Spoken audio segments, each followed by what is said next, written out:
Hi, this is Can You See My Screen, a podcast dedicated to running better workshops, training, and meetings online. I'm Michael Forrest, and I do a lot of video production, live streaming, and software development. I'm Ivanka Magic. I do user research, which means I do a lot of talking to people, workshops, courses, and presentations. And with so many businesses moving online and having to work remotely, we think we can help make this easier and better. And this week we're going to talk a little bit about, this was a question I had, like how do you start a user research interview? Like when you sit down on how do you, because I've done a lot of calls in recent months with people and I've just sort of winged it, but they're people that use something that I've made. I get on a call with them and then I start talking, but it's a pretty chaotic process for me and my notes are all over the place, and Ivanka is an expert in this and I just wanted to pick her brains for like a more targeted and efficient approach to talking to people about what you've made. So targeted and efficient. We can do that. Okay. Yeah. So So are we just going to play the title card? I was going to see if you. Yeah. Let's just go titles and then we'll get into it. Try to find out. Connected. That was a bit abrupt, wasn't it? Okay, well, I'm trying out with the new format. This is a new podcast. We're trying things out. This is an MVP. Right, where do we start? That's literally what I've got written in my notes. Where do you start in an you've got someone on Zoom? Where do you start? Because I think putting myself into that mindset, there's often because this is all online, there's often a sort of technical problems phase. Yeah. So how do we weather that? Hello, you're here. Oh, hi. Can you hear me? Can you see me? I'm not seeing you. You're muted. That sounds a bit weird. There's an echo. Yeah. There's all this weird technical stuff before you can even revert to your normal manners, which is hello and how are you today? How's your day going? Or whatever words it is that you use when you greet a human. And it's a completely awkward process because you're trying to figure out complicated stuff with someone you've never met, and also there's this tendency, should we just give up on the video? Should we just give up on this mic echo? And it's because I'm a certain way, I want to just figure out those problems up front because it's going to be a better experience for the rest of the thing. A lot of people are going to be like, it's fine, I'm just going to turn off my camera, but then I'm losing so much from that interaction because we didn't just spend a bit longer, but I don't know this person, I don't know their comfort zone, and it's tricky. Yeah, I mean, I'm a big fan of offline to online analogies of how do you bring something. So if you kind of in a real world, if you're meeting somebody, if it's for a user research interview or for any other purpose in a physical space, you want somebody to come to a meeting or you want to meet them for a coffee shop, there might be some exchange ahead of time. This is how you get there. Are you okay with the directions? When you arrive, the door's a bit sticky. So, or you might have to ring the buzzer twice, or, you kind of do this. Often we do this preamble, or even again in a professional setting, somebody else might make a phone call on our behalf just to confirm that you're okay for our meeting tomorrow. Have you got anything you need, or whatever those? Because there's this arriving at the venue. Only in this case, the venue is their computer and your computer, and you're not. So I think some of that sending stuff in advance. Please make sure you're on time. I'll open the meeting a couple of minutes early so that we can do any technical. Admit up front there's likely to be technical shenanigans. So then just go, let's sort that out so that we don't eat into our time with technical shenanigans. Or don't worry, if there are going to be any technical shenanigans, we'll just use I'll allow 5 minutes up front for us to sort them out. So don't worry, we won't go over. So, like with anything, it's just massively about setting expectations for yourself and the other people, I think, the other person. Definitely. This makes me think about playing. I think definitely write something up in an email and make sure that they're prepared for the technicalities, right? And that can mean and that's something I found from playing music live. My favorite promoters that would put me on to play some music there would be an email at the start which would be, here is what the sound system of the house, here's what you need a DI box, you need this, that and the other, come at this time, your sound check will be 10 minutes 20 minutes at this time. And there's nothing like seeing that efficiently run, and that's something that you can definitely create some boilerplate for when you send out the meeting invitation and say like, right, we want to make sure that the sound's going to go. I would like to do this on video because it's better for communicating. Here's a link to our podcast where we talk about bandwidth, when we do that, So yes. So step one, we probably want to prepare for those technical problems before we even start, and then there's an expectation that that's going to be part of the beginning of it. Yeah, I think try and avoid them by going, please make sure that you have got an external microphone, or make sure you're on your phone and not on your laptop, or make sure you're on your laptop and not on your phone, whatever it might be. Set, sort of go like, this is the ideal, but also reassure that, as we all know, things go wrong. Don't worry, we have allowed time for that and we will sort it out. I mean, it's like, if you were presenting, let's say you're running a workshop or doing something in a lab. If I go into a physical lab to do user research, I'll go in early. I'll do a test recording of something. I might take somebody with me so they can talk and observe. Can you hear me? Are the sound levels right? It's just really hard. We can't be in someone else's living room to check their sound levels. Yeah, and that's the bit that the only way we can do it is live. And so I think it's that sort of going, right, here's how we avoid it, but if we can't avoid it, here's how we're going to resolve it. Yeah. And that also goes as far as, okay, we've spent 2 or 3 minutes trying to sort out the video. It's not working. Let's have a fallback. Time box it, right? Yeah, prepare time box. And I'm thinking like, let's something maybe we can do as part of this podcast. Maybe I'm going to put together sort of a little checklist or something that would be some boilerplate to send people in advance of a call like this, and maybe we can make that like a lead magnet. Make that something. If you sign up to the mailing list on CanYouSeeMyScreenPodcast.com, then you can download our little checklist or something like that. Maybe we'll do a little. Ivanka and I will make a little bit of boilerplate, a little bit of something. It's just stuff like here is in Google Meet where you go to check that your microphone is working. Check that the little thing goes up. Do a clap, maybe XYZ. So maybe we can make something like that available and start doing some serious podcasting. Because I think with it, the other thing about the actual kickoff bit or the beginning of the conversation, like there's you can script to a point and you can fall back on I think manners are an under-recognized tool. you know, so we're in part 2, right? So we're like, okay, we've got the text figured out, now what? Tell me, Ivanka, because this bit is the bit that I find most awkward, I think. So manners is the first thing. Charm. Manners, well, if we're not all of us are comfortable meeting strangers or starting a conversation with a stranger, but there are sort of social protocols that allow for that. Hello, I'm Ivanka, lovely to finally see you or finally meet you, or I've been looking forward to this chat, how's your day going, or whatever whatever those, but my number one recommendation they've got to be words you are comfortable saying. Because if you're trying to do like even reading the intro to this podcast that we've designed, like you've got to practice it a bit until they become your words, if they're not your words to start with. So, I mean, I have been doing this for a long time, so I probably no longer overthink how I'm going to start a conversation with a stranger, and I'm not always fussed how I am going to come across initially. Like I don't necessarily, it's like, okay, I don't mind as long as they start talking. As soon as we start talking, I can smooth things out. Yeah, but it can also go, go on. Go on. Yeah, and there's definitely that thing of like you can just like keep going, and then eventually it does sort of smooth out. But there's sometimes you can't do that, especially if you're meeting with somebody very formal or somebody in authority.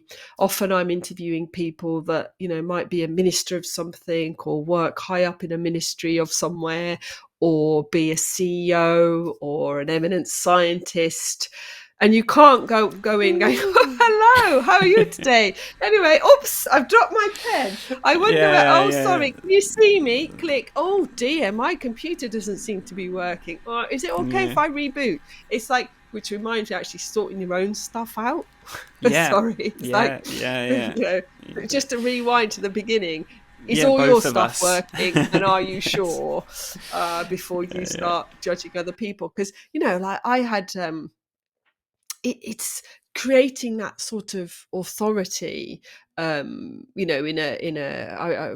we spoke about this last time as well. It's like if I've had a CEO of somewhere turn up for an interview in a lab, I am dressed very smartly. The setting is very professional. There's a reception.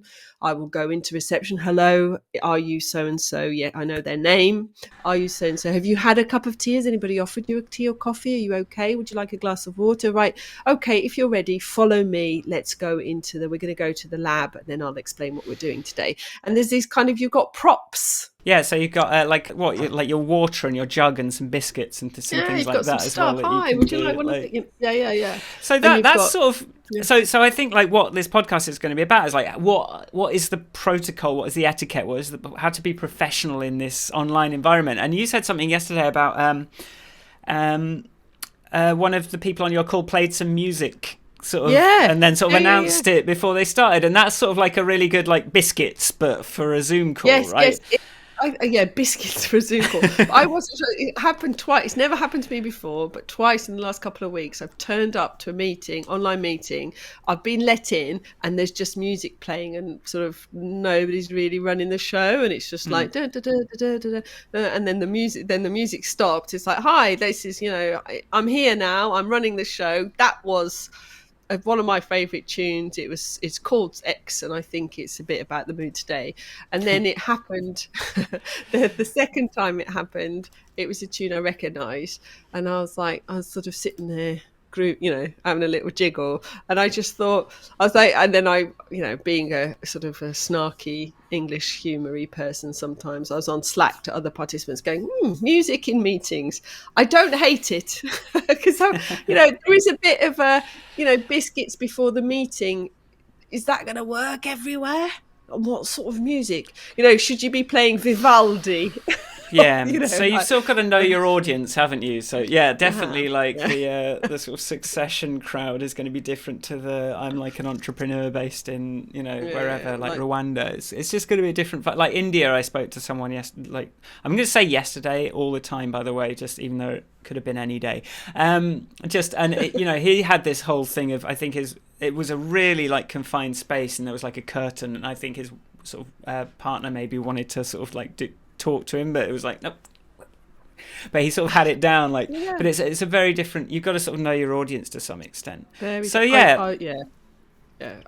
interviewing somebody on the subject of that. I was interviewing somebody some months ago, near the beginning of the pandemic. A user research interview, somebody from a ministry in a different country, different culture, and halfway through the meeting, my child just walked in, even though she knows and she shouldn't. She's like, "Mummy, where are my sandals?"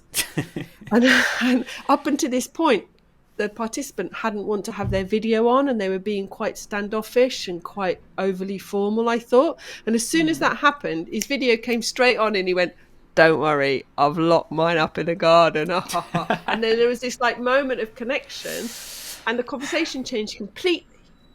And so all my, we were like, yeah, I feel you. I know how it feels to have a small child interrupt. So do you think like there's, as a rule, like sort of starchy professionalism is less effective? Like in a user research interview, would you rather like put a bit of vulnerability out there and like give people an opportunity to connect more directly? Because you want that like honesty, you want that direct communication. If everyone's just saying what they think they should say, oh yeah, that sounds like a good idea, yeah, because they don't want to hurt your feelings or whatever. Yeah, you need a connection, right? You need people. It's a bit of a funny one, user research, because you don't need them to necessarily like you or think you're clever. Or think you're clever at coming up with your thing, which is really hard for some people. It's I know that's broken, I know, and you want to explain it, but it's like this. You've got to show that you're really listening to them, You are not the performer in this context. They are not here. If it's specifically user research, which is different to a meeting with a peer or a colleague or a discussion or other things, but specifically in user research, you're asking people to really think about what they're going to tell you, like really invest and give you their views and their feelings and their reactions.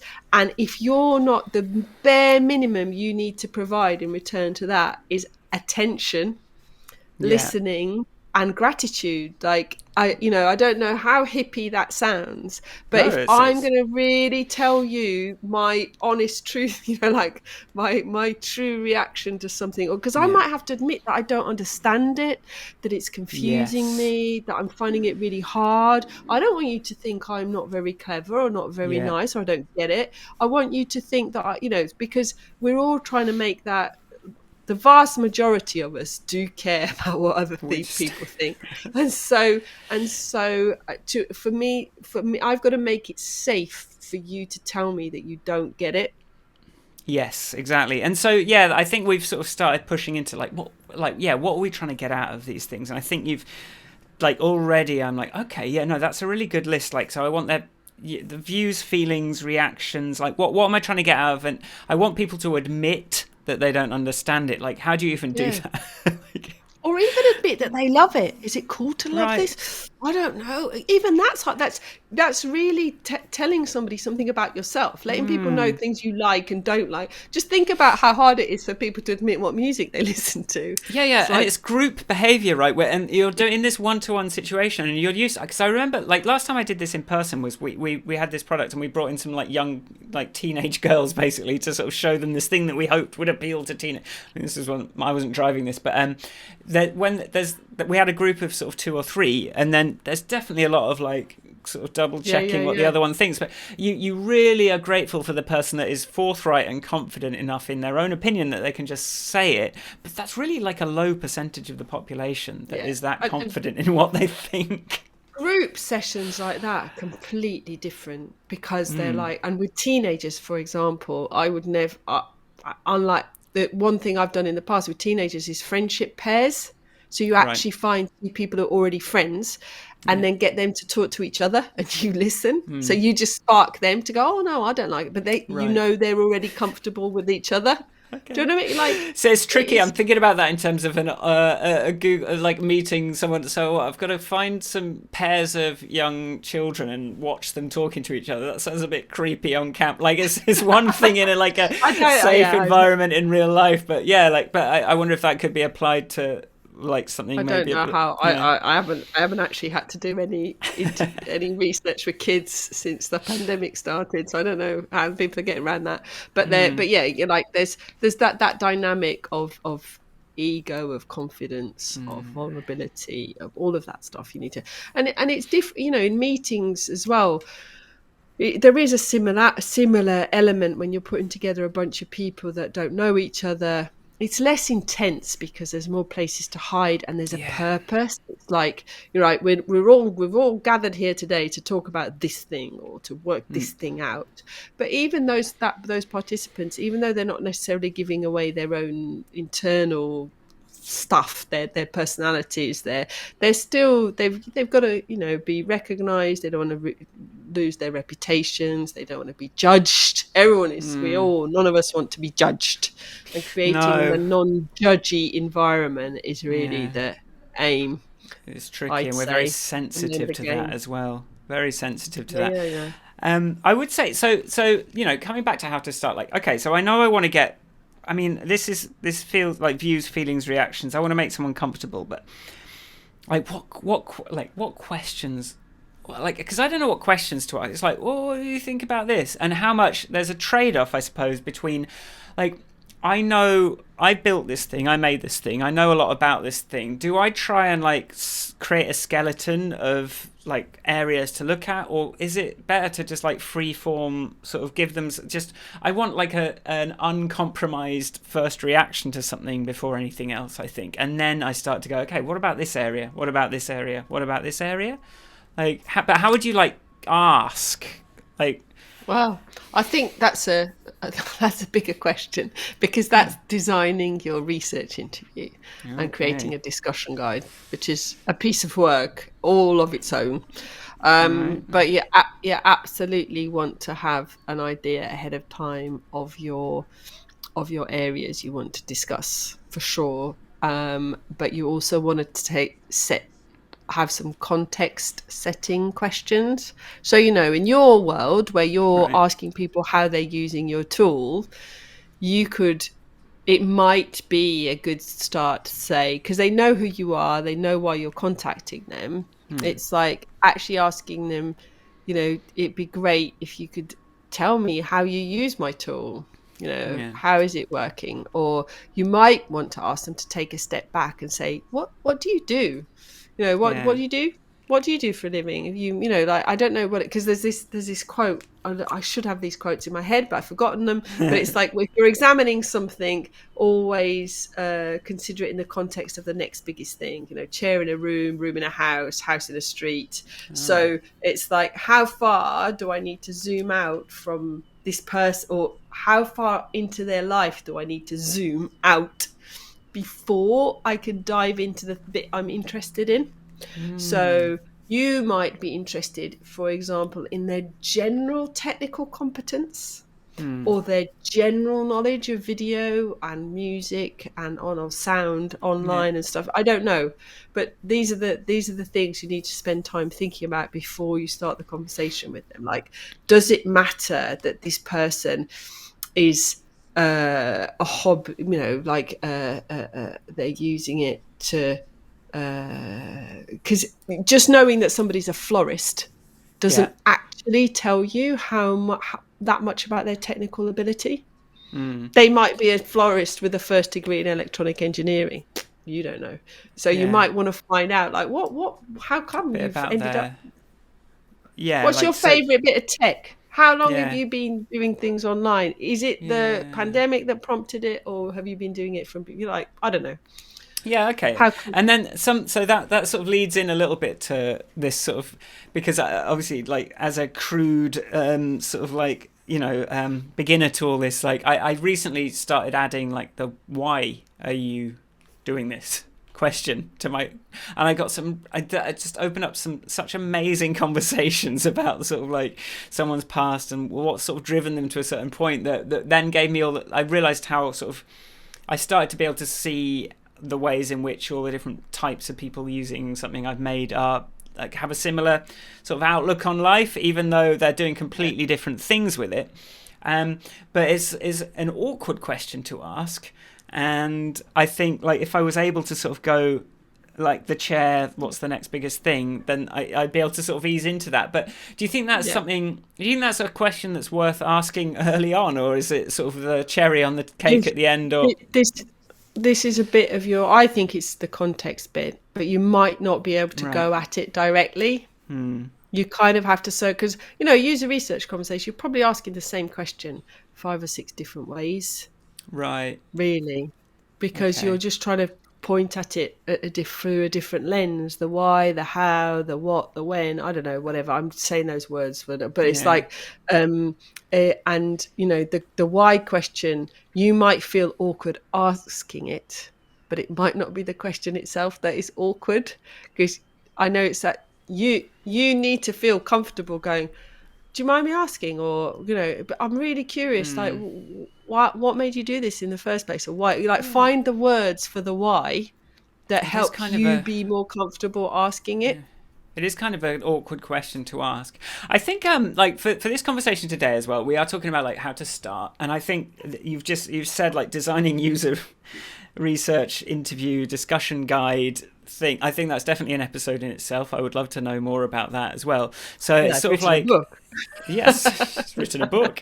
So, but yeah, so if we maybe just sort of like just think a little bit more about like the icebreakers, the sort of structure where to start. So I think we've got some good stuff on there. I suppose like having read how to make friends and influence people recently, this whole thing of making the other person feel important is a really good way to make people like you. But maybe that's not the point of this. Maybe you're not trying to get people to like you, but you want to, like you've said, you've hinted at it as well. Like I'm very grateful for your time. It's really important to me that I get your deep, your insights into this, your thoughts. However, unformed. I have a very I think there's the setup. Hello, right, we're here. How are you today? Right.